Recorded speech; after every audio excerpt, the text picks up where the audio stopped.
Selamat datang di X Undercover. Channel ini merupakan perbincangan antara Dr. Jaya dan Pak Franky yang bertujuan untuk edukasi serta menceritakan pengalaman Dr. Jaya sebagai ahli forensik dan patologi. Sekedar informasi terkait jadwal tayang X Undercover yang akan tayang setiap hari Senin, Rabu, dan Jumat. Maka dari itu, untuk mendukung channel ini agar selalu memberikan tayangan yang informatif dan edukatif, kalian bisa dukung kami dengan cara like, comment, subscribe, dan share. Dan selamat menonton! Jadi seringkali orang tua tanpa sengaja, misalnya anak ngomong, nanti dulu apa lagi sibuk, apa sibuk, jadi dia nggak bisa ngomong. Akhirnya apapun yang dialami dia nggak pernah cerita ke orang tua. Ya. Nah itu harus diajarkan. Selalu orang tua harus bilang, misalnya pulang sekolah, kamu sekolah tadi belajar apa, belajar gini-gini, teman kamu gimana gini. Biasakan dia cerita sama orang tua. Kalau dia cerita, bullying nggak akan terjadi, karena begitu tahu dia bilang, oh tadi Pak aku diisengin Pak sama dia, kakiku disengkat sampai aku jatuh. Siapa anaknya begini? Kamu kalau gitu mesti ngapain? Kamu lawan gini, gitu. Komunikasi, Frank. Ya, komunikasi. Terapinya komunikasi. Dokter kan pernah ngomong, kalau saya kan Gen Z. Dokter katanya generasi kolonial. Kolonial. Nah, sebenarnya generasi kolonial itu apa sih, Dok? Enggak, sebenarnya bukan kolonial. Baby boomer. Waktu itu zaman di mana orang banyak melahirkan pada waktu itu. Jadi sekarang ini ya udah di atas 50-60 tahun lah sekitar itu. Nah, ini masalah kolonial nih, Dok. Kita potong kolon dan nial gitu kan, Dok. Nah, kolon ini kan ada satu istilah dalam kedokteran. Usus besar ya, Dok ya? Usus besar. Kenapa dia dinamakan usus besar? Ya karena memang besar. Nah, dia adalah bagian usus yang paling besar. Bagian usus yang paling besar? Iya. Panjangnya seberapa panjang? Usus besar itu kira-kira ini 60 sekitar 180? Enggak 40 50 lah, 50 kali 3 150 cm. 1,5 meter? Ya kira-kira segitu. Kalau di kambing ada nggak, Dok? Ada. Di babi ada? Ada. Jadi kalau ada usus yang kecil-kecil tuh, kecil-kecil itu usus kecil, usus halus namanya. Itu begitu sambung sampai ke anus itu usus besar. Nah, kalau ukurannya besar. Yang saya suka makan kalau di soto Betawi itu usus kecil apa usus besar? Soto Betawi. Kan soto Betawi ada usus. Kebanyakan ini bahkan usus halus. Usus halus ya? Ya, kecuali kalau kamu makan sekba, itu ada yang besar, ada yang kecil. Yang besar kalau itu sekba saya udah pesen. Sekba banyak yang nggak tahu nih, Dok, tapi memang ini buat kita berdua aja makanan sekba, Dok. Sekba itu saya selalu pesennya usus halus karena kalau usus gede itu rata-rata bau, nyucinya nggak bersih kali, Dok. Kalau makanya kalau makan tuh kan saya udah bilang, kalau makan jangan pakai hidung, makan pakai mulut, Franky. Oh iya. Itu kamu salah. Mesti pakai mulut ya, Dok ya. Jadi bahasa bodoh baunya apa gitu. Kalau enggak kamu nggak bisa makan tahu busuk, Franky. Memang saya nggak pernah makan tahu busuk. Saya tuh trauma kalau begitu mendengar kata-kata tahu busuk aja saya udah malas dah ngedengarnya. Nah, ini Dok, kan si usus tuh ada berapa macam jenis usus sih, Dok? Kan yang masuk ke ini mulut. Mulut tuh di sini namanya kerongkongan. Bukan tenggorokan ya, tenggorokan tuh napas. Kerongkongan. Terus ada lambung. Nah, habis lambung usus halus. Habis usus halus baru usus besar. Usus besar tuh melingkar, Franky. Mulai dari tengah, dia melintang di atas, ke bawah, gitu loh. Nah, ini supaya gampang ngebedain kerongkongan sama tenggorokan, Dok. Caranya kalau buat saya pakai istilah tadi. Orang kalau mati gara-gara digorok, bukan dirongkong, ya kan? Jadi kalau digorok berarti yang kena kan pernapasannya. Iya, di depan, di depan. Gitu, Dok ya. Nah, itu otak saya selalu ngambil yang gampang buat ingetnya. Kerongkongan tuh nggak mungkin dirongkong. Jadi kalau napas tuh di depan, Franky. Kalau makan di belakang. Nah, di sini ini ada persilangan. Dari hidung turun ke depan. Dari mulut lari ke belakang gitu. Nah, jadi saya ulang, Dok. Ini sistem apa? Pencernaan berarti ini, Dok ya? Pencernaan. Mulai dari mulut, kerongkongan, lambung. Lambung itu tempat nyimpan, tempat dia dihalusin lagi. Yang ada HCl-nya lambungan, Dok ya? Iya. Di usus ada apa tuh? Di usus itu ada enzim pencernaan, dia mencerna yang lain-lain, protein, lemak, segala macam. Nah, kalau di usus besar itu dia cuma bagian ngancurin supaya dia jadi busuk. Berarti kerongkongan itu dari mulut sampai ke lambung. Iya. Kira-kira 50 cm ada tuh, Dok ya? Ya, di sini seginilah, nggak sampai 30 kali, 30 cm. Lambung itu sekitar 1 liter. 1 liter. Nah, yang panjang usus halus. Usus halus tuh bisa sampai 10 liter. 10 Dari meter. lambung ke usus halus dulu. Usus halus tuh muter-muter. Jamaknya panjang sekali. Jadi kalau ada orang ditusuk, didodet gitu, keluar ususnya tuh usus halus biasanya duduk ya. Usus halus atau lambung. Sama lambung keluar Lambung ya? di sini kan. Kalau lagi penuh dia lambung di atas. Terus masuk ke Usus besar. Usus besar ada yang naik, mendatar, terus turun langsung ke anus. Jadi dia melingkar di atas ini. Lintar di atas di samping. nah, Letaknya. ini kita kupas dikit dok masalah sistem pencernaan. Fungsi kerongkongan itu cuman nyalurin doang nih dok. Nyalurin, Selang nggak nggak ngapa-ngapain. Enggak, cuma jeblek ke lambung. Nah, kalau makanannya cair, dia lewat jalur yang pendek tuh. Kan lambung itu seperti kayak kantong gitu. Ada jalur panjang, ada jalur pendek. Kalau minum jalur pendek. Oke, tank bensin. Tank bensin dok itu ada yang langsung masuk ke mana? Ke tangki bensin. Ada satu lagi buat pembuangannya. Kecil. Nah, kenapa kalau yang makanan yang padat ke sini? Karena dia itu masih diperes-peres sama dia. Peres dihancurin sama asam lambung. Dia klepnya otomatis tuh dok ya? Enggak, bukan klep. Bukan klep. Bukan. Ini kan dinding gede, kayak kantong gitu. Nah, yang sebelah sini itu banyak urat yang dia ngolah. Peres dicampur sama asam buat matiin kuman segala macam. Tapi kalau yang cairan langsung belabas langsung ke usus halus. Ini pertanyaan saya yang Jalan biasa. tol itu. Pertanyaan saya yang ngaco. Dokter tahu suka ada mukbang. Mukbang tuh saya nggak tahu ya. Istilah mukbang tuh saya lihat di apa ya? Orang selalu mempertontonkan kemampuan makannya dia. Bisa sampai berkilo-kilo makanan masuk. Itu lambung punya urusan. Tadi dokter bilang kan cuma 1 liter kapasitasnya dia. Iya, tapi itu bisa dididik, Franky. Kalau kamu biasa makan sedikit, lambungnya kecil. Heeh. Tapi kalau sering itu malah lambungnya gede. Bisa nggak dok kalau di saking penuhnya tenggorokan kita, kerongkongan kita keisi? Oh bisa, itulah yang namanya muntah.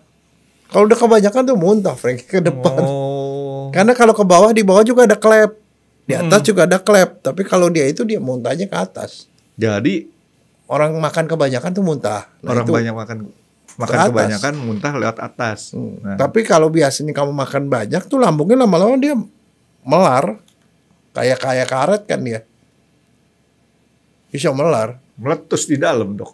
Ya enggak, dia muncak ke atas. Jadi Tapi sebelum makanya kalau meletus. kamu biasanya makan banyak tiba-tiba makan makin dikit tuh lambungnya otomatis Saya adaptasi. sih makan nggak banyak dok, tapi seringnya itu dok Enggak, bukan main. kamu saya curiga jangan-jangan kamu punya lambung 2, Franky. Binatang apa yang lambungnya 2? Sapi dok. Kenapa? Sapi itu Memang biak. dia simpan. Habis begitu dia bisa dikeluarin lagi, dia gonyah lagi baru balik lagi gitu loh. Nah jadi si lambung ini boleh dibilang selang polos dan si kerongkongan ini Polos polos doang. aja. Plung.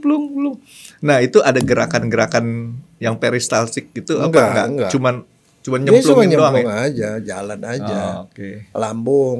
Di lambung itu yang lama, makanya kan kita kalau makan disuruh 32 kali ngunyahnya. Kenapa? Supaya lambungnya nggak terlalu berat kerja. Jadi kalau udah dihancurin sini kan di sini udah lumayan halus, tinggal dicampurin asam doang gitu loh. Oh, oke. Terus sampai lambung. Nah, itu dia istirahat di lambung lumayan lama, Franky, 4 sampai 6 jam. Itulah 4 yang sampai- nerangin kenapa Nah, naga kamu itu setiap 4 jam sekali Iya. itu lapar. Karena kenapa? Ada orang yang lambungnya cepet dikosongin, ada yang lama. Sifat masing-masing. Saya termasuk lama. Jadi kalau saya makan, di lambungnya itu ngendonnya itu bisa lebih dari 6 jam, Franky. oh, Ada yang cepat langsung bablas. Nah, ada bedanya. Kalau orang yang pencernaannya tuh geraknya cepat, itu dia itu biasanya jarang-jarang gemuk, Franky. ya kayak saya. Bablas plus. Misalnya kayak istri saya tuh, begitu makan dia bisa langsung ke belakang. Itu namanya Maksudnya cepet. kejar omset dok. Jadi perputarannya cepet. Tapi kalau orang yang lama-lama diserapnya banyak, gampang gemuk biasanya. Ada tuh. Dokter tahu kan yang biasa ikut kita makan 3 hari tuh nggak BAB rata-rata. Tapi itu ada bahayanya, Franky. Bahaya ya. Tahu nggak bahayanya apa? Kan di atas kerja nih, di lambung sekitar 6 jam. Nah, setelah masuk di lambung di usus halus dan di situ dihancurin protein. Protein terus lemak. Di situ kan empedu keluarnya di usus halus. Di usus 12 jari, pangkalnya usus halus itu namanya 12 jari karena cuma 12 jari gini. Pangkalnya usus halus. Jadi begitu lambung gerbang pertama, Ya. usus 12 jari. 12 jari ada 12 jari ya, 12 jari ini kan ini 8 nih ada 12 jari orang kan dok ya, bukan 12 jari gajah tuh dok. Nah di 12 jari itulah keluar enzim-enzim pankreas sama empedu. Empedu ngancurin lemak, pankreas ngancurin protein. Empedu ngancurin lemak, pankreas ngancurin protein. Nah kalau karbohidrat dihancurin ini selama dari mulut sampai ke di sini di atas. Oh, jadi kalau kita mau bikin bakso nih dok, bakso itu kan diaduknya di satu tempat tuh dok ya, diaduk itu lambung. Ya. Nanti setelah itu baru dikasih bumbunya itu keluar enzim-enzim tadi dok.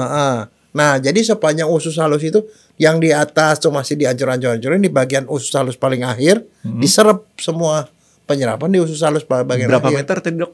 12 dan 8 sampai 10 meter. Orang tuh ya? Orang. 8 sampai 10 meter. Jadi total orang dari lambung sampai ke rektum ke anus itu 12 meter rata-rata. Orang Indonesia ya. Nah, sekarang pertanyaan saya gini. Orang Sunda sama orang Padang itu panjangan mana usus? Umur yang sama nih dok ya? Umur sama. Besar yang sama ya?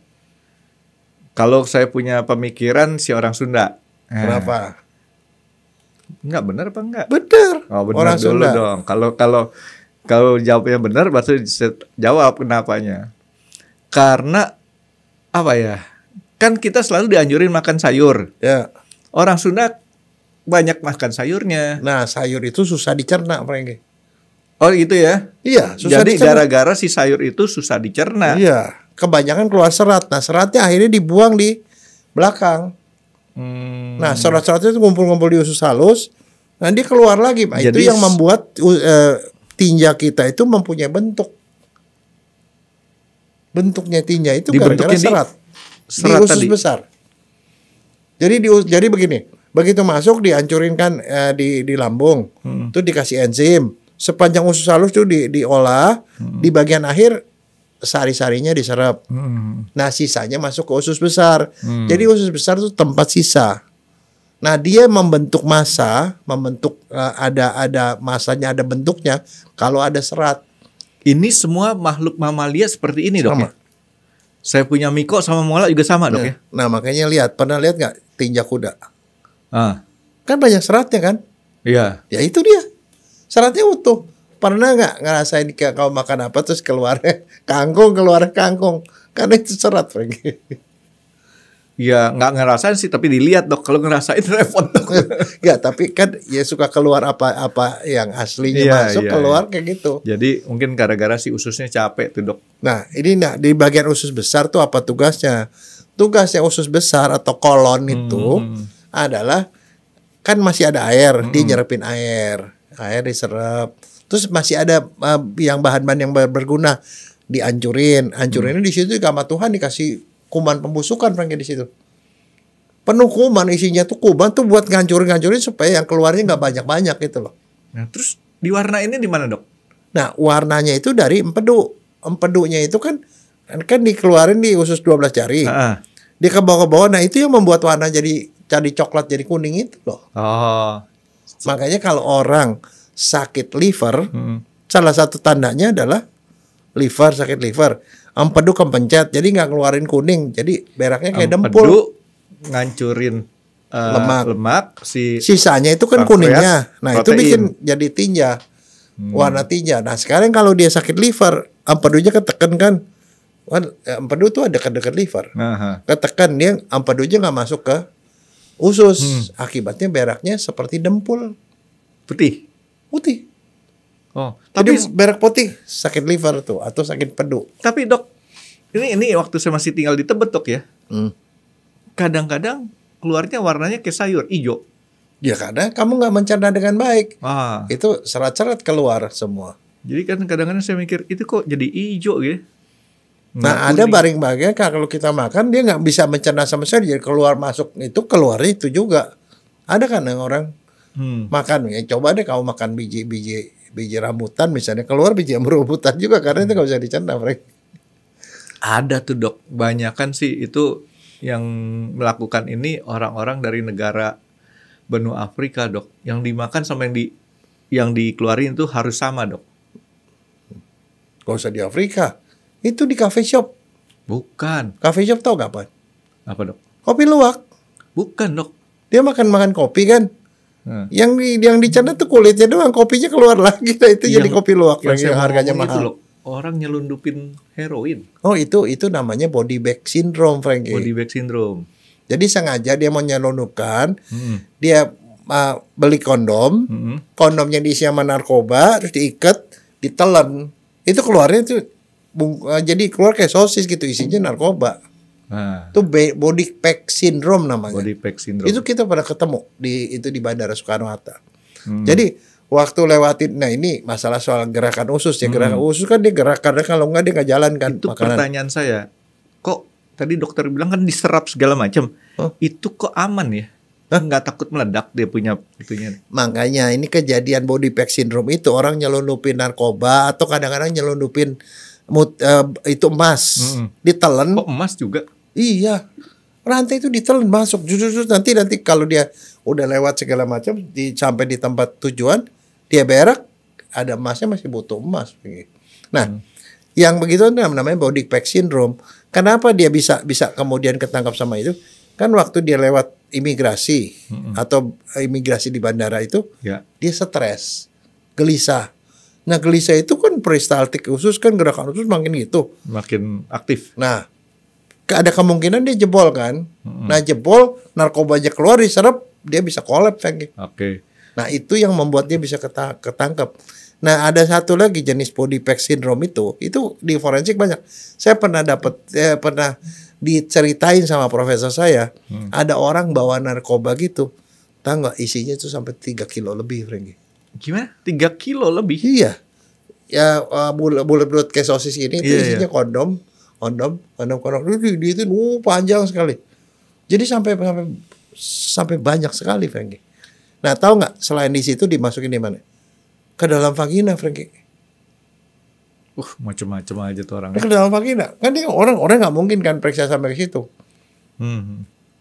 Tapi mungkin ya di vagina isinya cuma sedikit. Tapi kalau di usus kan, usus halus itu bisa penuh, Frankie.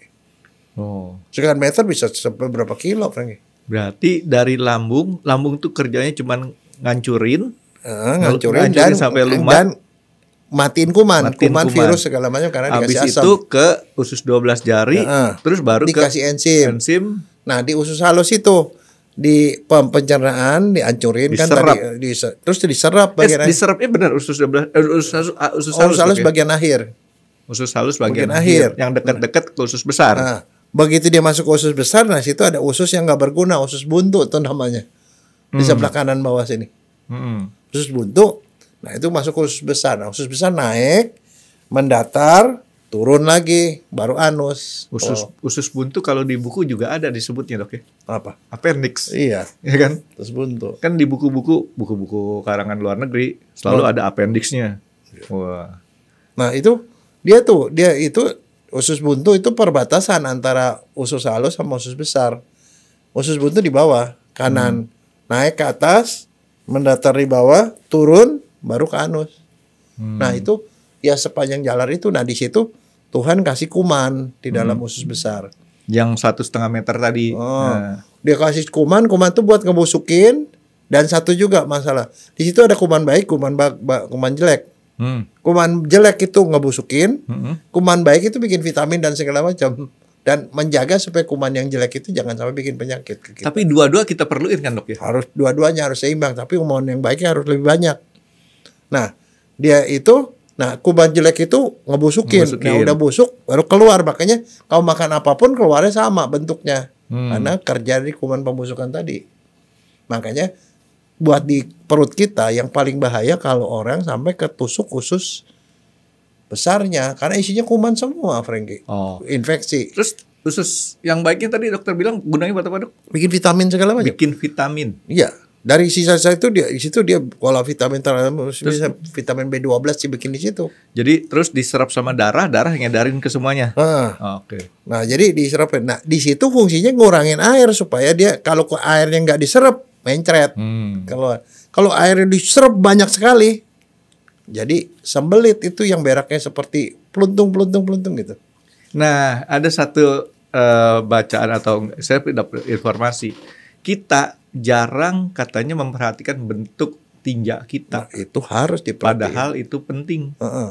Ya, nah, supaya begini, prinsipnya semua sisa itu harus di usus besar, jangan kelamaan. Kalau kelamaan jadi keras beraknya. Berak keras kan bisa komplikasi macam-macam kan. Nah, sekarang kan berarti kalau dia lama di dalam usus, ususnya itu kontak dengan bahan beracun semua kan. Ini sebenarnya sisa-sisa orang barang-barang busuk semua. Kontak lama-lama itu bahaya buat ususnya. Tapi kalau kecepatan mencret. Dok, tadi udah ngebahas masalah warna karena dikasih warna di 12 jari tadi kan dok ya. Baunya dok, dari mana timbulnya dok? Karena pembusukan. Pembusukan selalu bau. Nah, sekarang kamu punya potong buah. Kulit buahnya kamu taruh lama-lama kan bau. Itu pembusukan. Yang lucunya gini dok. Kok lucu?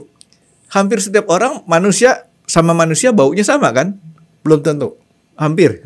Kalau dia itu habis makan durian, tergantung makan apa, keluar apa, karena itu mempengaruhi bau juga. Habis makan durian keluarnya bau durian lagi dok. Yang saya perhatiin si Miko. Kenapa? Baunya mirip kayak bau orang. Dia punya tinjanya tuh. Padahal makannya dia kan kasih makanan itu kalengan tuh, kornet dia. Kornet sekali makan dia 600 gram, sama kita kasih itu tambahan yang peletnya tuh yang dari Royal Canin gitu, 1 sendok. Bentuknya sama kayak tinja orang, baunya mirip kayak tinja orang. Ya karena mungkin kumannya juga sama, mungkin. Kita nggak tahu. Tapi di badan kita, daerah yang paling banyak kumannya di usus besar. Nah makanya begini, orang kenapa misalnya, kalau sering kan kalau anak kecil dibilang, supaya beraknya lancar, makan buah. Kenapa? Karena makan buah seratnya banyak. Kalau seratnya banyak berarti masanya banyak. Jadi keluarnya itu nanti tinjanya bagus berbentuk. Tinja yang bagus kan bentuknya seperti kayak durian. Sosis. Yang bener, yang bagus gitu. Kalau dia ceret gitu isinya air banyak itu berarti. Dokter pencinta durian jadi nggak tega ngomong kayak durian. Kayak sosis. Nggak, jadi begini, ada orang. Tahu nggak Frank ini kembali nih. Kalau di ceritaan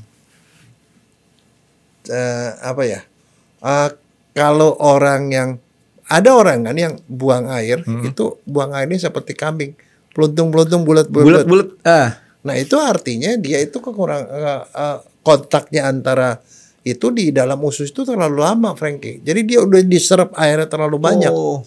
Jadi kalau keluar tuh sisa benar-benar yang udah mau dibuang banget tuh ya. Tapi ada bahayanya. Kontak barang beracun itu di usus itu lama. Beberapa kondisi dia kontak lama-lama dia mengalami mutasi DNA. Mengalami mutasi, dia terbentuk polip. Jadi banyak orang itu di usus besarnya itu suka ada polip. Itu ada seperti kayak kutil, tapi di bagian dalam usus besar. Jadi kalau penyakit itu kebanyakan bukan di usus halus.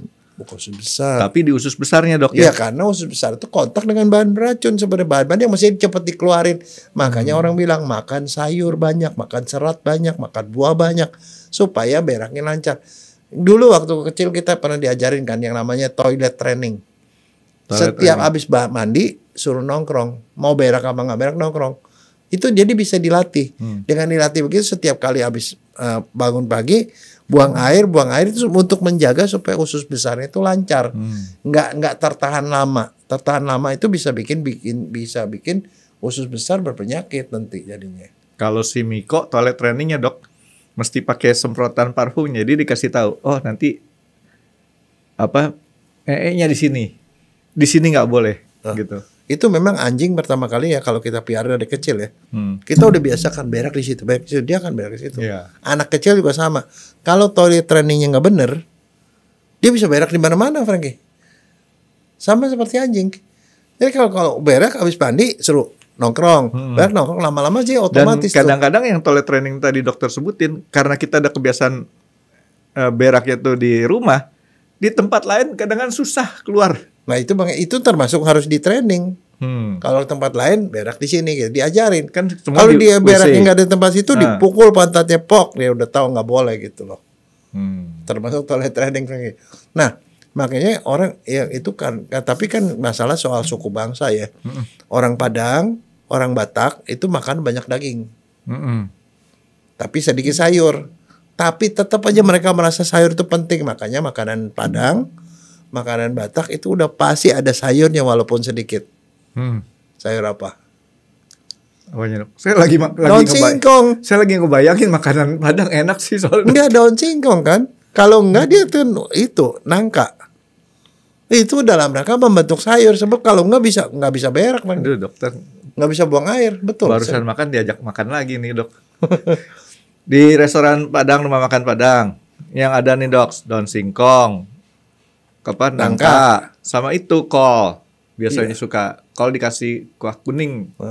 Kadang-kadang dia masih ada itu apa? Terong. Itu dalam rangka untuk bikin serat. Jadi selalu ada, Frankie, nggak mungkin nggak ada. Tapi kalau orang-orang Sunda saking sukanya begitu, kan enak, Frankie, nggak usah masak. Jadi dilepas di kebun kan bisa hidup dia. Karena semua dimakan, Frankie. Iya. Nah itu yang begitu. Jadi kalau ditanya tinjanya yang paling bagus tinja orang apa? Orang-orang Sunda. Karena kenapa? Tinjanya pasti bagus bentuknya. Nah, si tinja itu kalau di Cina kadang-kadang dijadiin pupuk lagi, Dok. Ya. Masih masuk akal tuh. Nah, kenapa? Murah deh, nggak usah beli lagi. Bukan, karena tinja itu adalah hasil pemecahan segala macam kan, termasuk pemecahan dari protein dan karbohidrat. Protein komponennya unsurnya apa, Frankie? Kan kamu orang IPA. CHONSP. Nah, itu kamu masih ingat ya? Ingat, Dok. Tapi C sama H jadi alkana, Frankie. CN H2N plus 2. Ingat kan? Nah, di situ ada metana, alkana, butana. Butana tahu apaan? C4H10. Apaan? Itu gretan. Iya, baru saya mau bilang, Dok, itu ngisi matches. Nah, gretan itu bisa apa? Hah? Bisa nyala. Iya. Nah, sekarang jadi di tinja kita banyak alkana, Frankie. Alkana, metana, butana segala macam. Itu kalau misalnya tinja dikumpulin kamu dalam satu tangki, kamu kasih saluran, itu dipakai bisa buat masak, Frankie. Karena ada alkananya di situ. Plus bau. Hah? Plus bau. Masak plus bau. Oh. Tapi baunya kan bisa dinetralisir. Enggak, baunya kebakar jadi hilang, Dok. Enggak. Itu alkana, Frankie. Orang membusukkan pun, manusia busuk, ditaruh di dalam satu tangki, dialirin gasnya itu ada alkananya, Frankie. Nah, makanya kalau di Cina ya yang zaman dulu lah, sekarang sih udah enggak. Mereka tuh ngumpulin tinja kan? Ngumpulin tinja itu dikumpulin, Frankie. Kadang kenapa itu sebenarnya bahan bakar, Frankie. Ya saya kasih tahu aja itu bahan bakar. Bahan bakar termasuk buat suburin tanah juga kan? Nah, itu yang nerangin kenapa kalau misalnya di kamar otopsi orang nggak boleh ngerokok, Frankie. Serius ya? Nah, kalau orang pembusukan gas tuh. Perutnya gede gendut gitu, kalau dijeblusin bus apinya nyala, Frankie. Serius. Oh. Baru tahu saya di kamar otopsi nggak boleh ngerokok, alasannya kayak gitu. Saya pikir gara-gara ntar campur bau. Antara lain. Campur bau. Enggak, tapi itu ada bahaya. Metana, alkana itu kan termasuk barang-barang gas-gas yang sangat ditakuti di tempat pertambangan, Frankie. Pertambangan tahu kan banyak gas-gas gituan. Nah, jadi, Dok, kalau kita masalah penyakit nih, Dok, penyakit saluran sistem pencernaan kita, di kerongkongan kita bisa timbul penyakit, Dok. Penyakit semua bisa, tetapi ada 2 organ di pencernaan yang bahaya. Kalau robek di lambung, karena robek kalau lambung ada asam. Asam itu bisa ngerusak semua, Frankie. Apapun dikasih asam bisa larut kan. Yang kedua usus besar. Iya, jadi kalau usus besar robek, kuman langsung nyebar, itu bahaya. Yang saya mau tanyain sama dokter, HCl itu dapatnya dari mana, Dok ya? Itu ada sel yang menghasilkan HCl. Ada selnya. Sel parietal namanya. Oh, sel lambung. Ya padahal kita belum pernah beli ke toko kimia, atau ada di lambung, Dok. Lo tahu nggak pH-nya 3,5 sampai 5, Frankie? Kuat itu banget. Itu HCl itu kalau ditaruh di marmer, ditaruh cuk langsung bolong, Frankie. Cuman sama kondom dia nggak bereaksi tuh dok ya. Kalau bereaksi kan jebol tuh si kondomnya tuh dok. Nah, jadi dok, yang tadi dokter bilang yang paling bahaya adalah lambung sama Usus besar. usus besar. Lambung karena asam, usus besar karena banyak kuman. Hmm. Nah, karena dia berbahaya itu adalah kontainer yang harus nggak boleh bocor. Hmm. Nah, cuman kalau khusus untuk usus besar itu harus cukup waktunya, jadi tidak terlalu cepat, tidak terlalu lama, ada di situ supaya kalau dia terlalu cepat jadinya mencret, kamu kekurangan cairan, nggak kan cairan nggak sempat diserap kan, mencret. Makanya kalau orang muntah berak-berak diare, ya harus diganti cairannya kan. Tapi kalau terlalu lama di situ kontak, jadi pertama berak susah, jadi keras kan beraknya. Kalau berak harus ngeden, terjadilah namanya wasir. Ambeien. Ngeden, akhirnya pembuluh darahnya tuh ketekan tuh lama pembuluh darah jadi gede. Jadi cincin anusnya tuh membesar. Iya, bukan cincin anusnya, Apa pembuluh darah di situ kan ada pembuluh darah. Pembuluh darahnya ketekan kayak bendungan itu yang bikin gitu. sakit dok ya. Bisa katanya. berdarah. Oh. Nah, sementara dia kalau tinjanya itu lama di dalam usus besar, kontak dengan bahan-bahan yang beracun tadi, yang sebenarnya bahan beracun yang mesti dibuang kan. Kontaknya lama, dia bisa berubah mengalami mutasi. Mutasi jadi polip. Polip kalau terus kena mutasi jadi artinya dia susah berak terus. Lama-lama jadi kanker, Frankie. Dok, sebentar. Sebelum nyampe ke kanker, kan kalau kita pernah sakit tipes, itu ada satu ancaman. Nanti ususnya bolong atau lambungnya bolong. Bukan. Kalau tipes lain. Tipes itu yang dikenain itu adalah daerah usus penyerapan. Bawah. Daerah usus halus bagian belakang, paling akhir. Nah, usus bagian akhir itu ada sekelompok kayak seperti kayak apa kancing. Di situ isinya itu sel-sel kekebalan. Itu yang diserang sama kuman itu. Diserang sama kuman itu sampai dia bolong. Bolong ya? Bisa bolong. Tapi pengertian bolong di sini kan bukan seperti bolong lobang gitu kan? Lobang. Ya? Lobang keluar. Nembus. Jadi akhirnya itu berantakan keluar. Oh. Nah, karena ada juga kan disebutnya usus buntu pecah. Ya, itu sama aja. Ada barang misalnya ada biji-bijian masuk ke usus buntu, dia mandek gitu. Meradang, dia gembung, pecah. Infeksi ke sana sini itu, Dok. Itu kuman. Kenapa? Usus buntu itu perbatasan usus besar, usus halus. Yang dari usus besar itu berantakan. Itu makanya kalau usus kena usus buntu langsung harus dioperasi, dicuci itu semua yang udah kena ambrolan itu. Ya karena itu yang siap dibuang kan dok ya. Iya. Dicuci pakai apa dok? Iya dicuci pakai NaCl. Oh gitu ya. Dicuci, dibersihin sampai bersih supaya bersih dari kuman. Itu orang udah dibius tuh dok ya? Iya. Nggak mungkin istilahnya kita ngeliat ini. Nah, kalau mau tahu kalau pas lagi Idul Adha, Frankie. Kan itu dikeluarin ususnya. Ya, sama kayak begitu. Loh di kamar operasi sama Frankie. 12 meter kebayang nggak? Ntar usus saya yang dicuci dok. Orang saya ngeliatin orang motong binatang aja yang pingsan. Dok, jadi kalau si tipes bolong benar-benar bolong. Tapi ada lambung lagi juga sama, bolong. Bisa bolong lobang. Iya, ini orang yang dibilang sakit ulkus lambung. Ulkus itu borok lambung. Lambungnya itu udah tipis, dia bolong, jeblok. Jadi diawali dengan penipisan dulu. Nah, di usus besar juga kan bisa seperti itu kan dok? Bisa disebutnya bolong juga kan dok ya? Usus besar jarang sampai bolong. Nah. Yang suka bolong itu di usus halus. Usus besar jarang bolong, tapi ditusuk orang bisa, karena itu kan di luar. Kalau sampai disebutnya, kan gini dok, tadi kita ngomong masalah tinja, feses. Tinja itu kita lihat bentuk sama warna, sama ya kan dok ya? Bentuk, warna, konsistensi. Warna ini kan ada sampai menghasilkan kadang-kadang kalau ada pendarahan hitam. Kalau pendarahan hitam berarti perdarahannya ada di lambung. Di lambung. Karena darah ditambah asam lambung jadi hitam. Jadi kalau itu hitam. Tapi kalau dia berdarahnya di wasir, darahnya merah segar. Atau di usus besarnya dok. Usus besar jarang berdarah, tapi bisa berdarah. Kanker misalnya, kanker bisa berdarah. Yang sampai nggak diobatin itu, nah sebentar dok, ini kan ini yang dokter tahu yang menimpa kemarin itu kan, gitu kan sampai disebutnya bolong.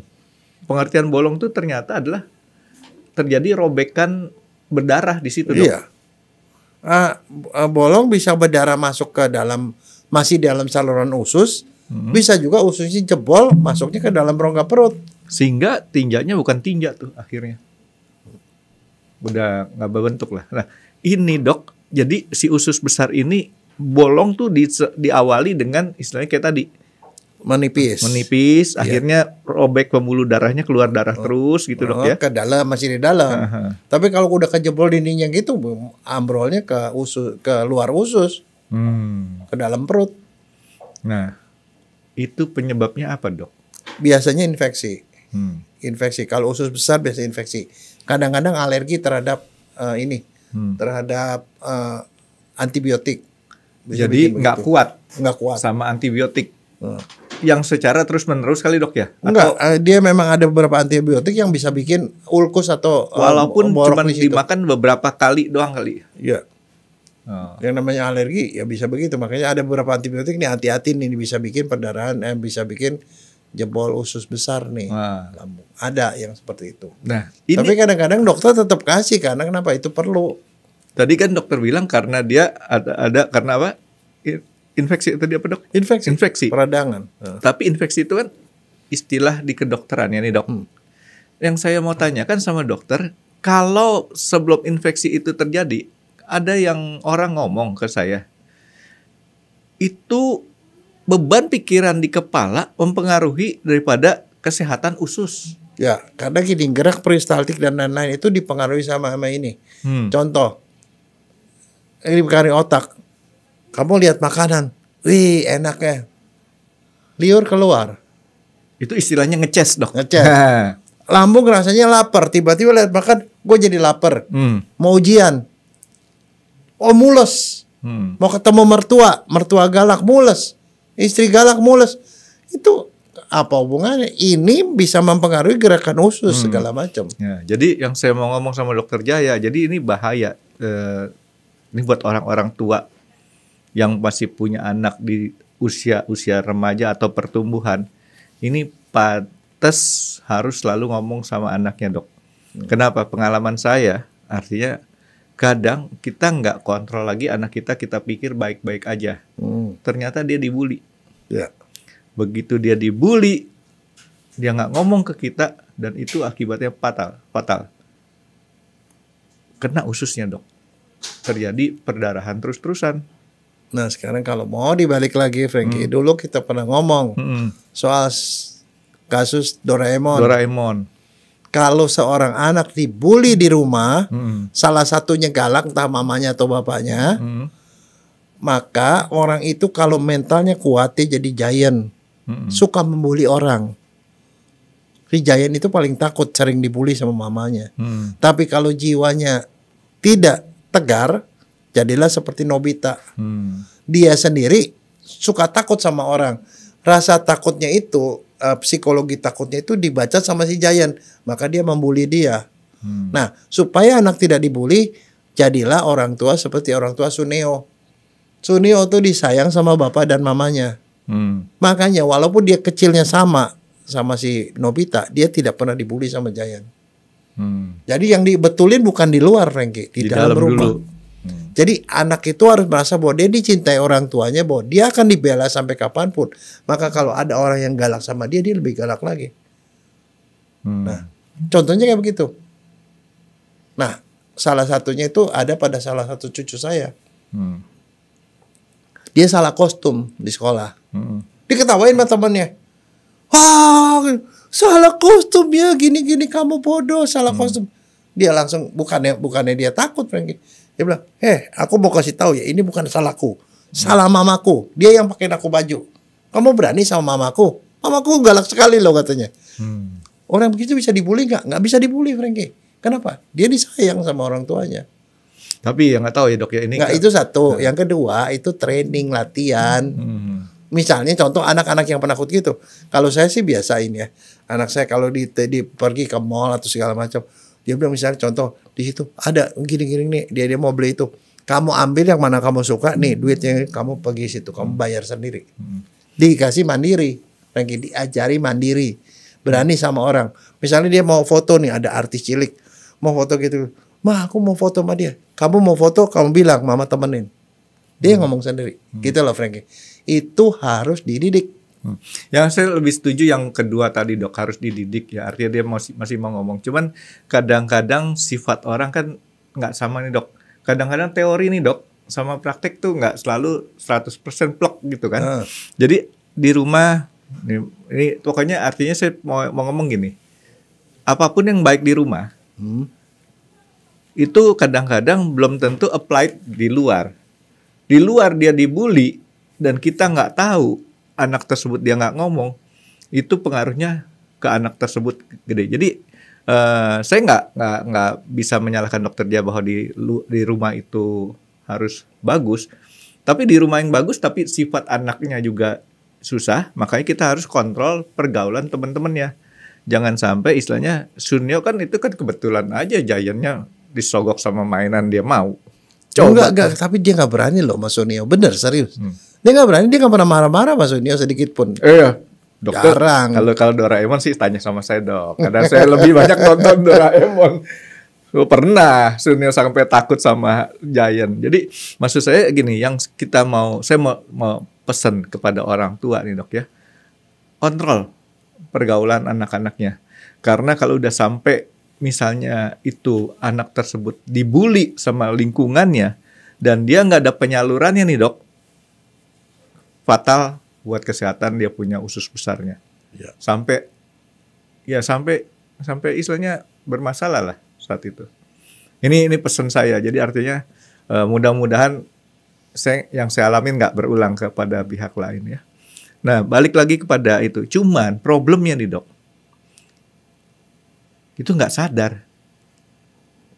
Kasusnya itu udah berapa lama, tahu-tahu parah aja dok. Tahu nggak cara solusinya gimana, Franky? Solusi yang gimana nih dok? Iya kalau kamu ngadepi hal seperti itu, solusinya gimana? Solusi. Kalau kamu kontrol anak, kamu nggak bisa karena dia bergaul di sekolah, kita nggak pernah lihat. Satu, perbaiki komunikasi dengan anak. Jadi seringkali orang tua tanpa sengaja, misalnya anak ngomong, nanti dulu, apa lagi sibuk, papa sibuk, jadi dia nggak bisa ngomong. Akhirnya apapun yang dialami dia nggak pernah cerita ke orang tua. Ya. Nah itu harus diajarkan. Selalu orang tua harus bilang, misalnya pulang sekolah, kamu sekolah tadi belajar apa, belajar gini-gini, teman kamu gimana gini. Biasakan dia cerita sama orang tua. Kalau dia cerita, bullying nggak akan terjadi. Karena begitu tahu dia bilang, oh tadi pak aku diisengin pak sama dia, kakiku disengkat sampai aku jatuh. Siapa anaknya begini? Kamu kalau gitu mesti ngapain? Kamu lawan gini, gitu. Komunikasi, Frank. Ya, komunikasi. Terapinya komunikasi. Karena kalau anak apapun yang terjadi dia ngomong sama orang tua itu tidak akan terjadi. Nah, dan kita nggak ngawasi temannya tapi ngawasi anak kita. Yang lebih parah lagi gini dok, ini hati-hati juga sama kita punya babysitter. Oh iya. Ya, kenapa saya bilang sama babysitter? Kita orang tua kasih waktu yang cukup, kasih perhatian yang cukup. Ternyata tanpa kita sadarin babysitter membentuk dia untuk takut ngomong sama orang tuanya. Nah, solusinya apa? Solusinya ada CCTV, Franky. Ya, itu mah sekarang boleh diterapin dok. Ini artinya gini. Kalau sekarang kita di keluarga-keluarga yang berpunya pakai CCTV oke. Tapi zaman dulu nggak ada CCTV, ya. Nah, kedua ada, Franky. Ada. Apaan? Kalau zaman dulu saya kalau punya anak taruh orang tua di sini, dia ngawasi babysitter. Itu CCTV loh mereka. Wah, sore-sore dia ngadu sendiri. Wah, anak lo digedeng gini. CCTV saya udah nggak ada dok. Kebetulan orang tua udah pada nggak ada. Jadi ya saya berkembang sendiri lah. Jadi artinya harus diwaspadain. Saya setuju dengan dokter dia bilang komunikasi. Tapi komunikasi juga kadang-kadang dibuntuin dengan adanya babysitter tadi yang dalam tanda kutip dia mau kelihatan perfect. Tapi sebenarnya enggak memikirkan akibatnya terhadap anak tersebut, gitu dok. Ya jadi artinya ini dua hal, komunikasi dan tetap harus dicek sama siapa aja bergaul. Kenapa? pada saat babysitter itu udah mengajarkan, awas nanti jangan ngelapor sama orang tuanya. Itu terbentuk kenapa? Begitu dia ada anak lain yang ngebully dia di luar, dia nggak lapor sama kita orang tua. Ya itu kan nanti sesuatu yang bisa dipelajari. Nah, mengadu itu termasuk yang dipelajari. Ya, ini makanya saya bukan maksudnya mempelajari, tapi sharing pengalaman saya supaya jangan sampai terjadi di keluarga-keluarga lain. Ya karena itu parah. Akhirnya terjadi luka di dalam diri anak tersebut. Nah, itu yang tadi saya bilang, ketahuannya itu setelah dia cukup parah. Gitu. Nah, yang saya mau tanyakan sama dokter, sebenarnya kita bisa deteksi awal nggak sih, Dok? Saya cuma tempo hari ngelihat, artinya perkembangan badannya ada yang aneh. Tapi, nah supaya kita kayak tadi dokter, kita mencoba mencari penyakitnya tadi, Dok ya. Itu penyakit bisa kita deteksi nggak, Dok? Oh, bisa. Ternyata dia tuh sakit di sini. Kan kadang-kadang kita sok tahu nih jadi orang tua. Ya sudah, kita kasih ini. Nah, kalau udah sakit sih udah ini, tapi bahwa dia dibully segala macam itu bisa deteksi, Franky. Saya selalu bilang ya sama orang-orang yang baru punya anak. Ada dua peristiwa itu yang kalau dia bisa menjaga itu pada anaknya, itu biasanya tugasnya ibu ya, bapak juga boleh. Itu adalah harus setiap hari itu memberikan kesempatan untuk komunikasi. Komunikasi kapan? Yang paling urgent adalah waktu mandiin. Yang kedua adalah pada waktu dia mau tidur. Mandiin waktu dia masih kecil, Dok. Oh iya, mandiin sampai masih SD kadang-kadang masih dimandiin sama orang tua. Waktu mandi itu udah kesempatan komunikasi. Waktu mandi kita bisa cerita. Dulu ya waktu kecil tuh mama begini. Itu mendidik anak. Dia orang tua cerita, anak cerita. Iya ma, tadi si temanku begini. Itu loh, Franky. Artinya jangan terlalu percaya sama babysitter juga, ya, Dok ya. Biarkan anak itu ngomong. Jadi anak itu merasa bebas ngomong orang tuanya. Bebas ngomong itu nggak mungkin pada saat dia lagi sekolah, dia lagi belajar, nggak mungkin. Pada saat mandi itu kesempatan untuk komunikasi. Lagi sembari keramasin. Yang kedua pada waktu dia mau tidur. Anak mau tidur tuh pada saat dia dari sadar mau tidak sadar. Kalau misalnya anak tuh diajakin ngobrol sehari-hari yang dia alami apa. Itu pasti terdeteksi awal sebelum muncul penyakit lagi. Nah itu kadang-kadang orang nggak gitu. Anak tidur. Orang tua aja main HP. Itu nggak komunikasi. Itu yang membuat anak nggak ada kesempatan untuk ngomong. Jadi benernya anak itu mau ngomong, Franky, pasti. Dia mau ngomong orang tuanya, tapi dia merasa orang tuanya nggak pernah memberi dia kesempatan untuk ngomong. Artinya kalau kita percayakan sama pihak ketiga, Dok, jangan pakai pihak ketiga yang tidak bertanggung jawab. Ya betul. Gitu, Dok ya. Kalau sama dokter mah enak, masih ada orang tua. Ya, Dok ya. Nitip di orang tua tapi kan. Belakangan juga saya begitu dia orang tua udah gak ada, saya panggil kakak saya. Kakak saya suruh ngawasin. Dia tuh pasti cuma duduk di situ dia ngawasin. Pihak ketiganya kan bertanggung jawab. Kalau saya kan pihak ketiganya kan nggak ada. Yang itu salah satu hal yang positif apa Franky di Jepang. Orang Jepang itu selalu melarang istri untuk bekerja. Istri nggak boleh kerja. Ada plus minusnya. Istri di Jepang rata-rata sarjana. Dia tidak boleh kerja, jadi dia ngurus anak. Ngurus anak komunikasi dia jadi lebih benar. Anaknya itu adalah anak yang dididik oleh sarjana. Sedangkan di Indonesia, seorang profesor sekalipun, anaknya sejak kecil sama babysitter. Atau sama pembantu. Makanya dia walaupun dia profesor, anaknya adalah anak pembantu. Karena yang ngedidik dia pembantu. Pembantu itu ngajarin lah apa-apa yang menjadi perilaku-perilaku dia seperti pembantu, seperti orang. Ya, ini nanti udah kita bahas nih, Dok. Mendeteksi supaya jangan sampai terjadi. Nah sekarang, keilmuan dokter nih, kalau sudah sampai tanpa kita sadari nih, Dok, dia sudah terkena penyakit. Ya. Itu kita bisa deteksi nggak sejak awalnya, Dok ya? Kalau penyakit usus besar sih sebenarnya paling gampang deteksi adalah dia lancar nggak buang air setiap hari. Ada tokoh dalam kartun anak-anak yang paling susah buang air, siapa, Franky? Itu udah jelas tuh gampang kena penyakit tuh, Franky. Siapa sih, Dok? Mamanya Shinchan. Oh. Dia sembelit melulu. Sembelin dulu, mungkin kurang makan sayur dia. Jadi nggak bisa 3 hari nggak berak. Kalau nggak buang air dia bisa stres, bisa jadi galak sama anaknya. Jadi makanya orang yang lihat nih, wah gue nggak suka susah buang air berapa hari, 3 hari sekali buang air, itu udah pasti nanti bisa bermasalah, Frankie. Itu satu. Itu makanya balik lagi nih dok. Ternyata tuh faktor komunikasi itu penting. Banyak anak nggak ngomong kan. Oh iya. Sakit ditanggung sendiri. Kenapa dia nggak mau ngomong? Karena kalau dia mau ngomong dibentak mulu sama bapaknya, bentak mulu sama ibunya. Nggak juga. Udah lah, Itu kadang-kadang gini dok.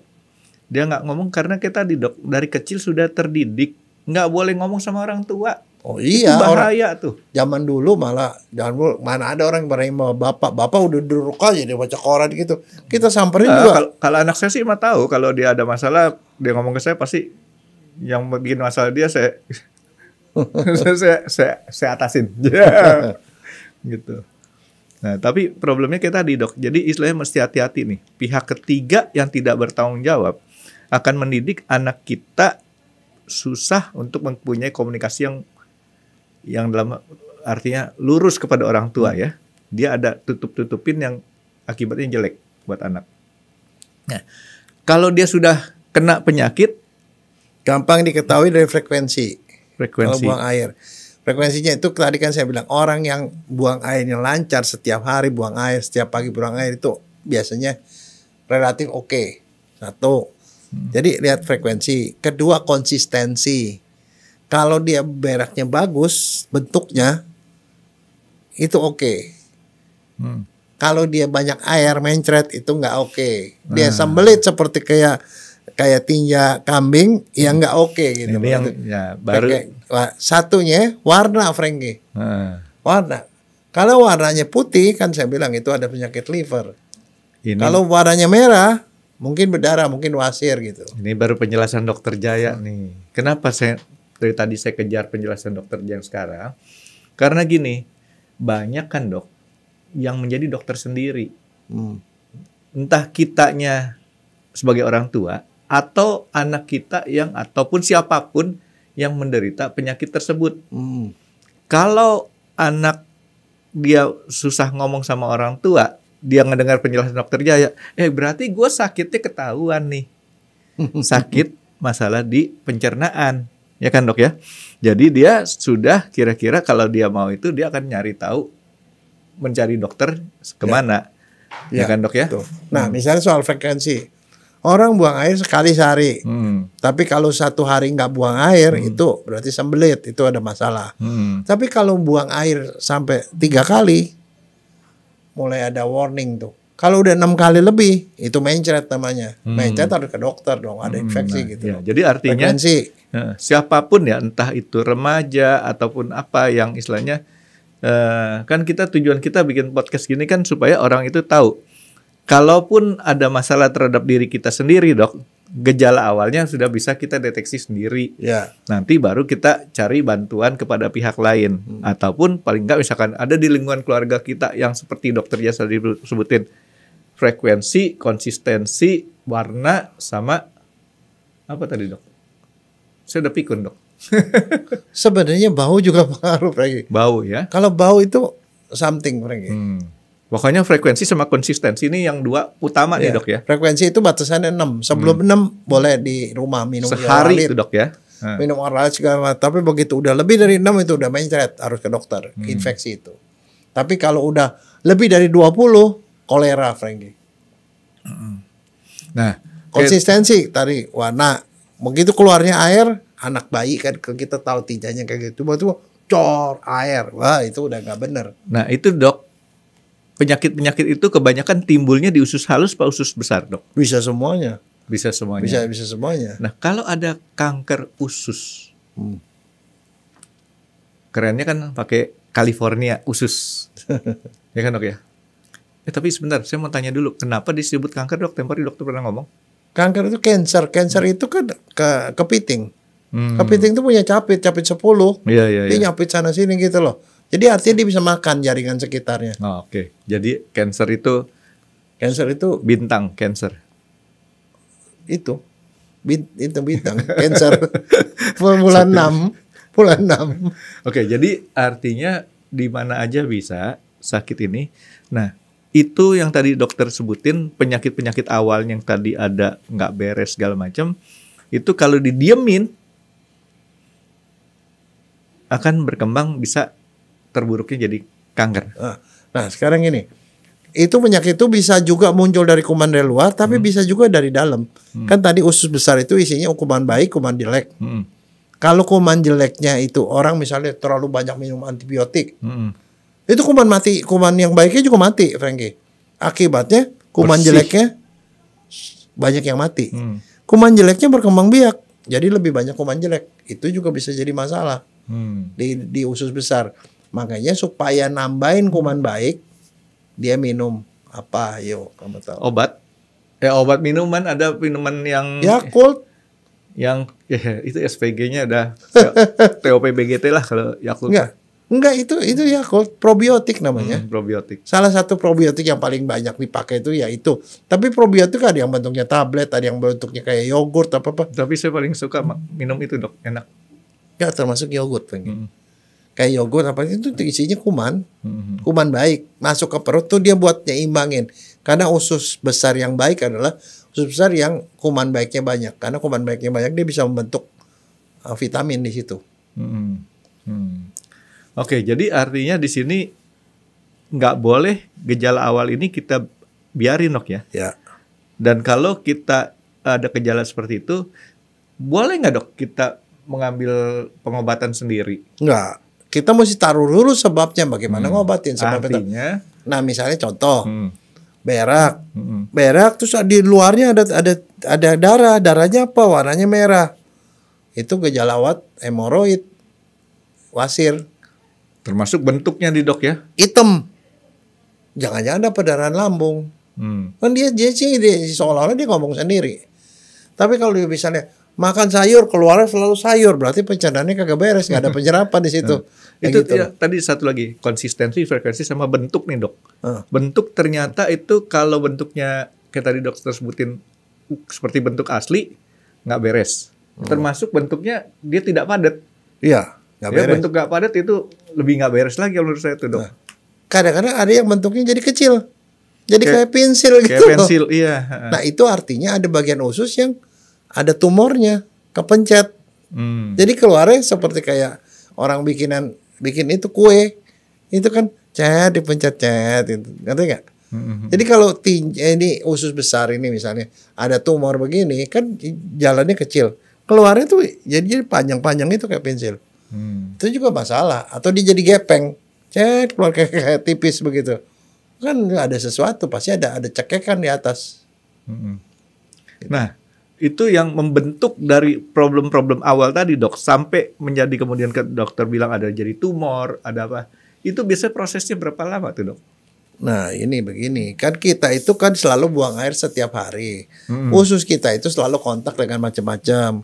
Biasanya lama-lama itu adalah karena kronis. Dia istilahnya yang datang di situ tuh yang beracun. Terus numpuk. Dia kontaknya kan sering kontak.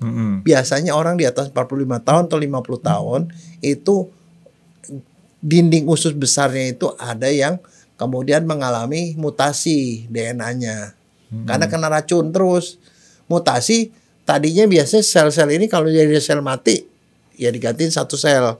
Satu sel mati diganti satu sel. Tapi karena dia mengalami mutasi dia berkembang. Bikin jadi kayak kutil gitu loh. Yang kita sebut polip. Terbentuk polip-polip di dalam bagian dalam dari usus besar. Nah polip itu lama-lama bisa berkembang jadi kanker. Kalau dia naik kelas terus dari polip jadi kanker. Kita mesti hati-hati. Terus, Dok, kalau udah sampai terjadi seperti itu, tadi dokter bilang artinya kan kalau dibiarin bertahun-tahun tuh, Dok, ya proses itu, Dok, ya. Itu saya bilang 45 tahun 50 tahun. 40 tahun 50 tahun. Nah, kalau sudah sampai segitu ketemu kasus seperti itu, tinjanya seperti pensil. Tinja seperti pensil tapi dia nggak konsisten. Kadang jadi pensil, kadang jadi sosis. Gimana tuh, Dok? Ya itu proses kan makin sempit, dia makin kecil. Jadi artinya nggak pasti yang pensil tadi ada tumor. Tapi bisa aja karena memang makanannya lagi nggak beres. Tapi kalau dia pensil terus-terusan selama hidupnya dia, udah jangan macam-macam deh ke dokter cepet gitu dok ya. Tanda awal biasanya ada darah di tinja. Nah untuk kejadian kayak gini, nggak boleh kita jadi dokter sendiri. Jadi kita harus berobat ke ahlinya. Nah kalau kita berobat ke ahlinya ini, kita langsung ke ahli yang mana nih dok? Atau tetap ke dokter umum Penyakit dulu? dalam. Dokter umum. Heeh. Penyakit dalam. Penyakit dalam, Penyakit dalam kalau mau lebih ahli lagi, penyakit dalam, ahli gastro. gastro. Itu ahli usus. Spesialis usus. Jadi subspesialis. Dokter umum 6 tahun, spesialis 4 tahun, itu lagi 2 tahun lagi. Jadi yang paling bahaya nih kalau tinja kita kayak tadi bukan hanya bentuknya tapi sudah ada darah. Darahnya itu kadang-kadang belum kelihatan, cuman kelihatan kok kayaknya agak kemerahan. Itu kalau di dalam lab ya, kalau orang general check up, periksa selalu diperiksa tinjanya itu udah ada darah nggak? Darah di bawah mikroskop ada satu tes yang kalau ditinja di gitu dia ketahuan oh ada darahnya, walaupun belum kelihatan pakai mata tapi ini ada darahnya nih berubah warna gitu. Jadi awalnya dari situ tuh dok ya. Kalau udah ada darah itu berarti ada sesuatu. Tapi biasanya salah satu gejala yang lain adalah bau. Tapi yang sering kali gejala yang tidak diketahui itu, saya kemarin belum lama dapat kasus. Ada orang aktif, umurnya udah 70-an, olahragawan, nggak pernah sakit apa-apa. Cuman kalau cuma satu di sini, di bagian bawah sini, perut, kok rasanya nggak enak. Rasanya nggak enak, dibawa ke rumah sakit. Begitu diperiksa, loh, ternyata tumor, kanker, ternyata udah jadi kanker stadium 3. Jadi nggak ada gejala apa sih? Nggak ada gejala apa? Nggak. Mencret? Nggak. Biasanya orang itu ada perubahan pada dalam ini, dia jadi mencret atau sembelit. Itu gejala awal biasanya. Gitu. Tapi dia nggak ada gitu, cuma rasanya nggak enak. Nah iya karena usianya itu ternyata udah stadium 3. Stadium tuh paling gede berapa sih dok? 4. Nggak ada yang lebih. Stadium 7 nggak ada. Kalau 4 itu artinya udah menjalar kemana-mana. 4 biasanya begini. Kanker di usus besar itu kalau stadiumnya masih awal, masih di dalam dinding usus, dalam waktu 5 tahun yang meninggal tuh paling 10-13%. Kalau masih stadium awal, masih di dalam dinding. Tapi kalau udah stadium 4, artinya udah menjalar ke sekitar karena ke pembuluh bergetah bening segala macam, udah nular ke tempat lain, ke liver biasa atau ke paru. Kalau dia udah begituan, biasanya dalam waktu 5 tahun itu yang meninggal 90%. Kalau stadium 3 itu sampai mana dok? Stadium 3 tadi dokter bilang. Itu dia menjalar jadi di dinding terus karena karena pengelenjar limfa. Kalau udah 4 itu udah nyebar ke organ lain, nyebar. Nah, tuh orang yang tadi dokter sebutin tuh dok, sampai dia nggak ngerasain tuh dok, cuman dia rasa nggak enak kayak gitu. Iya, nggak rasa apa-apa. Nah, jadi ketahuannya gimana? Begitu ke dokter, dokter diteropong, Frankie. Jadi anusnya itu dimasukin selang, ada kamera, iya kolonoskopi, lihat, wah ada benda nih, jendolan, seperti kayak kutil gitu ya, udah ada gede, dibiopsi, diambil. Lihat, oh kanker, udah jadi kanker. Kalau belum jadi kanker, itu namanya polip.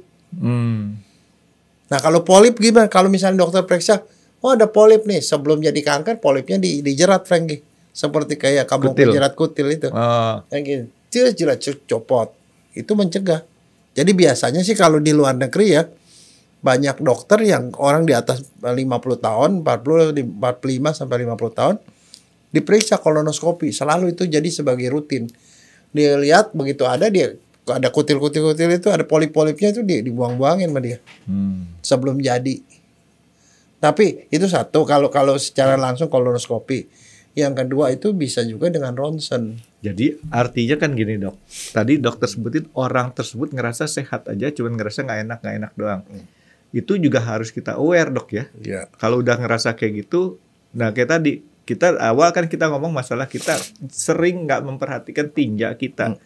Kalau kita aware sama tinja kita, maka kita juga udah bisa tahu lah. Warningnya udah tahu ya. Kedua warning tadi tambahannya Ada yang nggak enak tapi nggak terlalu nyakitin gitu dok ya, cuman rasanya nggak enak deh gitu ya. Tapi kalau misalnya contoh buang air, oh jadi hitam, oh, udah hati-hati, jangan-jangan lo sakit mah, lambungnya udah bolong tuh barangkali. Oke. Nah, terus dok yang tadi dokter mau terusin apa dok?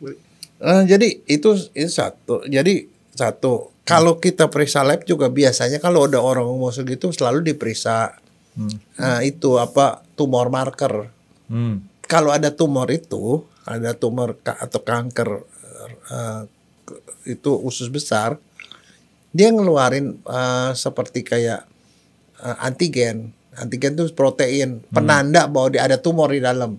Namanya CEA. CEA. Ya. Singkatan lagi dok. Colon embryonic antigen. Jadi kalau ada gituan, dia tinggi, kemungkinan tuh kanker. Ya, jadi harus di kolonoskopi gitu. Nama yang tadi nggak bisa jadi buat nama anak dok. Ya. Nggak keren dok. Nggak, tapi artinya gini. Jadi nggak belum tentu kolonnya diperiksa, tapi periksa lab. Loh ini kok kenapa tinggi? Hati-hati. Dia mesti cari ada yang kelainan gitu. Kalau misalnya gini, tinja baik-baik aja, keluhan nggak ada. Dari tes feses ke laboratorium bisa ketahuan nggak dok? Bisa, itu udah ada darah. Biasanya mereka periksa ada darah nggak di dalam tinja. Tinja diperiksa ada darah nggak, ada telur cacing nggak, apa semuanya ketahuan. Jadi orang yang memang kelihatannya baik-baik aja, kalau dia mau lebih secure nih dok ya, cek lab. Iya, cek lab. Nah, terus dok, kalau kayak tadi yang dokter sebutin tuh, dia kan nggak ketahuan, akhirnya ketahuannya gimana dok tadi? Dokter di kolonoskopi ketahuan. Terus Periksa lab. Nah, Labnya CA-nya tinggi. Di itu ada tumor. Akhirnya terpaksa harus dioperasi. Jadi dioperasi kan usus nih. Ususnya kan nempel di sini. Dipotong bagian yang ada tumor, dipotong. Nah sekarang masalahnya itu nggak bisa masuk ke anus kan. Ini salurannya dipotong. Terpaksa yang ininya dibikin anus bypass. di perut. Oh. Anus di perut. Namanya anospreter. Anus di perut. Jadi dia beraknya dari sini. Ini kan beraknya di sini. Ini pasangin kantong. Jadi setelah dari usus halus langsung keluarnya di perut. Usus halus, usus besar. Jadi ada bagian usus besar yang dipotong nih. Yang ini dimampetin dong. Nggak nyampe ke sini. Kan nggak mungkin ditarik. Jadi ini dikeluarinnya di perut sini. Jadi kalau orang disebut dipotong usus, itu bukannya usus halus ya dok ya? Usus besar ya? Usus besar kebanyakan anospreter. Jadi di sini kalau dia beraknya lewat perut sini. Jadi mesti dibersihin, dikasih kantong supaya kalau berak itu nggak awur-awuran. Nah kebayang nggak kondisi kayak gitu. Nah, jadi kalau udah kayak begituan, ya biasanya masih lumayan hidup cukup lama. Tapi biasanya operasinya kalau udah ada kanker gitu, dioperasi. Nah setelah selesai operasi harus di kemo atau radiasi supaya kan tuh dibuang tumornya, kankernya. Tapi kan mungkin ada sisa-sisa di situ. Nah sisanya tuh dihabisin dengan cara kemo, disinar atau kemo, ke radiasi. Kalau itu nggak dilakukan, bisa jadi nanti yang sisanya itu dia berkembang lagi malah nyebar kemana-mana. Jadi jangan salah, misalnya orang stadium 3 dioperasi tapi tidak di kemo atau tidak diradiasi setelah itu, bisa aja kemudian muncul lagi dan dia udah menjalar kemana-mana jadi stadium 4. Oh, jadi naik kelas dok. Iya, jadi bisa begitu. Jadi be careful. Jadi artinya ya memang harus hati-hati. Jadi ini penyakit ini kelihatannya sepele nih dok ya. Orang nggak aware karena kan urusannya boleh dibilang sama sisa-sisa pembuangan makanan kita ya. Tapi kalau dibiarin itu bisa mematikan juga. Dan dia termasuk itu kalau di Indonesia juga termasuk yang sering kejadian, kankernya banyak. Sering kejadian juga. Banyak. Kanker, itu frekuensinya lumayan tinggi. Kanker apa namanya dok? CA kolon. CA kolon. CA kolon. California kolon. Iya. Gila juga ya. Hah? Gila juga ya. Banyak juga di Indonesia. Iya, makanya itu salah satu caranya. Gara-gara kita nggak pernah periksa kali ya. Tapi itu toilet training pada anak-anak tuh penting, Frankie. Karena itu akan membuat dia jadi sehat. Kalau dia kebiasaan kayak waktu kecil ya, kalau ya toilet training yang bener ya, dia mau berak apa nggak berak, nongkrong situ gitu. Nongkrong situ. Lama-lama jadi biasa. Kalau dia biasa tiap hari keluar, pasti nggak bakal jadi sembelit. Selalu lancar gitu. Ya, tadi yang menarik buat saya dokter bilang tinjanya itu ada darahnya, Dok. Ada darah. Artinya kalau tinja ada darahnya tersebut kan sebenarnya bisa ngerubah warna tinjanya juga, Dok ya. Iya, kalau darahnya banyak Kalau darahnya banyak. Iya, banyak kita bisa kelihatan berdarah. Jadi ada tinja tuh di luarnya ada darah. Nah, itu udah pasti sesuatu. Warnanya rada merah gitu, Dok ya. Kadang-kadang ada juga bisa berlendir, ada lendirnya. Itu berarti disentri, infeksi. Jadi selalu ada sesuatu yang itu. Warnanya berubah, pasti sesuatu. Baunya berubah, biasanya baunya gitu. Tapi kok ini bau banget gitu. Bau itu juga salah satu tanda bahwa itu kemungkinan ada kanker. Kemungkinan. Tapi Dok, sekali waktu Dok, pernah baunya wangi, Dok. Wangi. Sampai makan kembang. Makan kembang siapa? Susana yang makan kembang orang ini. Kamu pernah tahu gak? Susana tahu kan? Tahu kalau itu di film, Dok. Enggak, tapi dia makan kembang tapi di kehidupan nyata ada beberapa orang yang memang suka makan kembang. Saya pikir makan nyemprotin minyak wangi ke dalam, Dok. Oke, Dok. Jadi si Aqualon ini mungkin bisa dokter berikan satu kesimpulan sari akhirnya gimana, Dok? Jadi gini, itu frekuensinya itu memang bisa mengenai berbagai macam usia, tapi biasanya resikonya tinggi pada beberapa orang yang usianya di atas 45 tahun lah. Saya masih jauh, Dok ya. Nah, jadi biasanya makanya kalau orang itu yang lakukan lah misalnya udah di atas 30 tahun, 40 tahun, ya general check up. Nah, general check up termasuk salah satu general check up itu adalah tinja, urin kan itu udah pasti sama darah. Dari situ pasti kan ada tanda-tanda awal. Tapi kalau mengenai usus besar itu kelainannya apa? Ya kita lihat frekuensinya berubah nggak dari yang normal. Warnanya berubah nggak? Konsistensinya berubah nggak? Baunya berubah nggak? Kalau itu berubah, itu ada sesuatu ya pergi ke dokter. Karena begini, beda tumor atau kanker di perut sama di kepala. Bedanya di kepala itu otaknya itu sudah mengisi penuh rongga. Jadi kalau ada tumor 1 senti aja udah pasti orangnya sakit kepala terus. Ada gejalanya. Tapi di perut ini kan isinya angin kebanyakan. Kalau kebanyakan isinya angin, ada tumor 1 senti, 2 senti, 3 senti, nggak ada efek. Yang ada sih paling dia ketekan ususnya. Paling jadi apa? Banyak kentut misalnya. Banyak kentut, kentutnya bau, atau susah berak, atau beraknya jadi mencret gitu loh. Jadi pokoknya pasti ada gangguannya, tapi tadi itu setelah dia lumayan besar. Makanya kadang-kadang ketahuannya udah stadium tinggi. Termasuk juga di paru, Frankie. Kalau di paru itu kan isinya angin. Kalau ada tumor 1 senti nggak berasa. 2 senti, 3 senti kalau udah gede ketahuan ada tumor udah stadium 3, stadium 4 gitu. Jadi biasanya nggak ketahuan lebih. Itu bahayanya tuh kalau di daerah situ.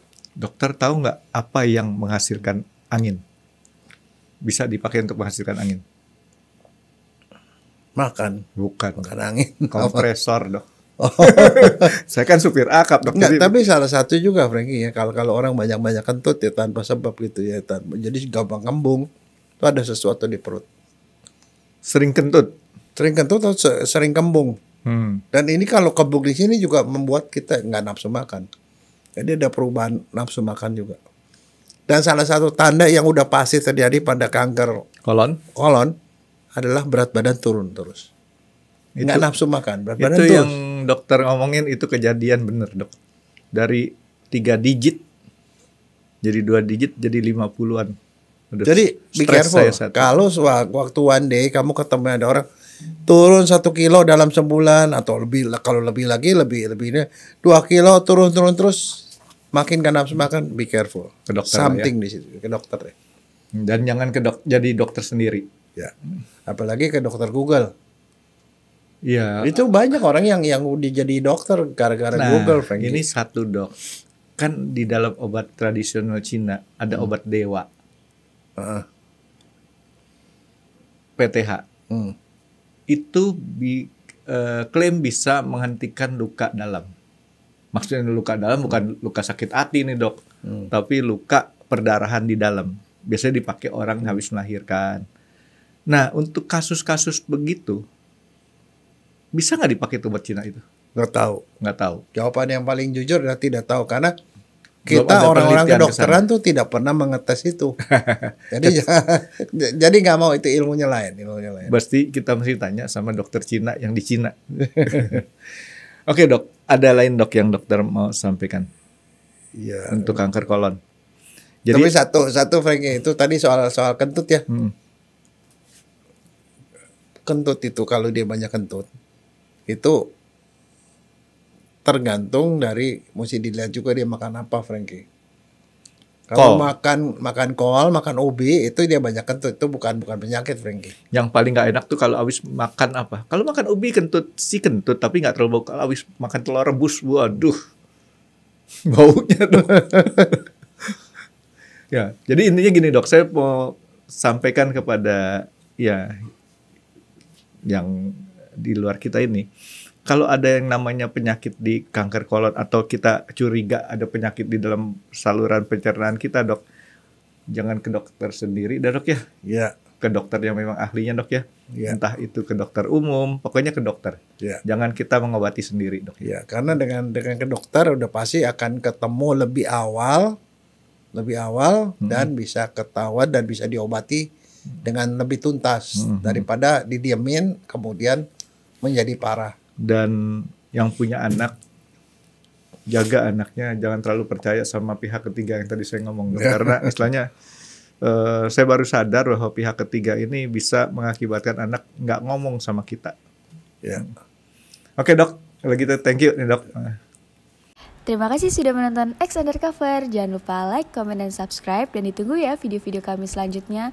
Nah, buat kalian, jika ada pertanyaan untuk Dr. Jaya, boleh banget komen di bawah. See you guys!